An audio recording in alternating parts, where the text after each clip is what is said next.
আসসালামু আলাইকুম। আজকে আমি রান্না করব গরুর মাংসের কালা ভুনা। এটা আপনারা যে কোনো মাংস দিয়ে রান্না করতে পারেন, গরু, খাসি, মুরগি সব মাংস দিয়ে রান্না করা যায়। তো এটা একটি ঝামেলার রান্না। আমরা তো সবাই ঝামেলার রান্না দেখলে ভয় পাই। তো আমি আজকে একটু সহজভাবে রান্না করব রাঁধুনি প্যাকেট মশলা দিয়ে। একই প্যাকেটের মধ্যে সমস্ত মশলা, আমাদেরকে আর আলাদা আলাদা করে মশলাগুলো জোগাড় করতে হবে না। তো চলুন শুরু করি। তো আমি এখানে 1.5 কেজি মতো গরুর মাংস নিয়েছি একটি রাঁধুনির প্যাকেট মশলা। এবার আমি একটি পাতিলের মধ্যে মাংসটা দিয়ে দিব। দিয়ে এখানে আবার 2টা প্যাকেট আছে, একটা শুরুতে দিতে হবে, একটা শেষে দিতে হবে। তা আমি এই প্যাকেটটা মাংসের মধ্যে ঢেলে দিব আর দিব 1.5 চা চামচ আদা বাটা আর 1.5 চা চামচ রসুন বাটা আর 1/4 কাপ কাঁচা পেঁয়াজ কুচি আর 1/2 কাপ মতো পেঁয়াজ বেরেস্তা আর স্বাদ মতো লবণ। এই হলো মশলা। এবার আমি সরিষার তেল দেব। কালা ভুনা সরিষার তেল দিয়ে রান্না করলে বেশ টেস্টি হয়। তো সমস্ত উপকরণ আমি একসাথে হাত দিয়ে সুন্দর করে মেখে নিব। মেখে আমি পানি ওইভাবে দিব না, শুধু হাতটা ধুয়ে সামান্য একটু পানি দিব। আর দিব আমি একটু এলাচ, দারচিনি আর লং দিয়ে, আর কোনো কাজ নেই। এবার আমি চুলায় দিয়ে দেব। 10 মিনিট পরে মাংস থেকে বেশ অনেকখানি পানি বের হয়ে আসছে। আমি আর পানি দিব না, এই পানিতেই রান্না করব। আপনারাও চেষ্টা করবেন যাতে আলাদা করে পানি দেওয়া না লাগে। যদি তারপরেও মাংস সেদ্ধ না হয় ঠিক মতো, সেক্ষেত্রে আপনারা একটু গরম পানি অ্যাড করে দিতে পারেন।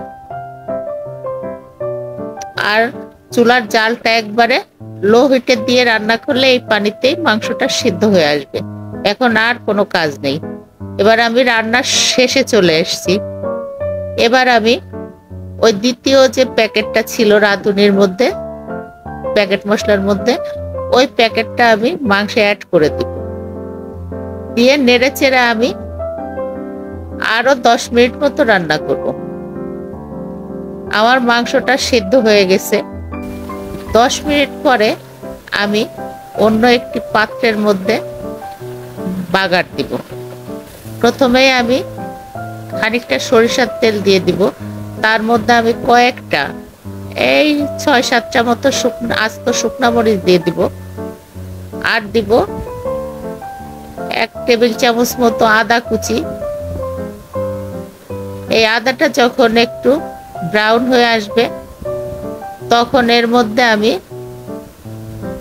অ্যাড করে দিব পেঁয়াজ আর রসুন কুচি, দিয়ে ভাজতে থাকবো। ভাজতে ভাজতে এটা যখন ব্রাউন হয়ে আসবে, তখন আমি এর মধ্যে কয়েক কোয়া আস্ত রসুন দিয়ে দিব। দিয়ে একটু নেড়ে চেড়ে মাংসটা দিয়ে দিব। মাংসটা দিয়ে আমি ঢাকনা দিয়ে ঢেকে দিব 1 মিনিট মতো। এর বেশি রাখলে আবার মাংসটা নিচ থেকে পুড়ে যাবে।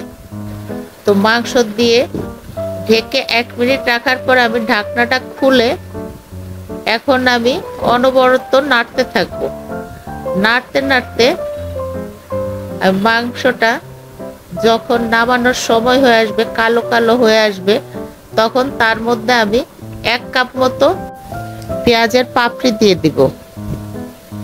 এটা আমি দিয়ে আর মিনিট খানেক বা মিনিট 2 রান্না করব, যাতে পাপড়িগুলো কচকচা থাকে, এটা সিদ্ধ না হয়। তো এই তো আমার মাংস রান্না শেষ। দেখতে কতটা লোভনীয়, তাই না? তো এভাবে আপনারা সহজেই কালা ভুনা রান্না করে খেতে পারেন। একদম ঝামেলাহীনভাবে।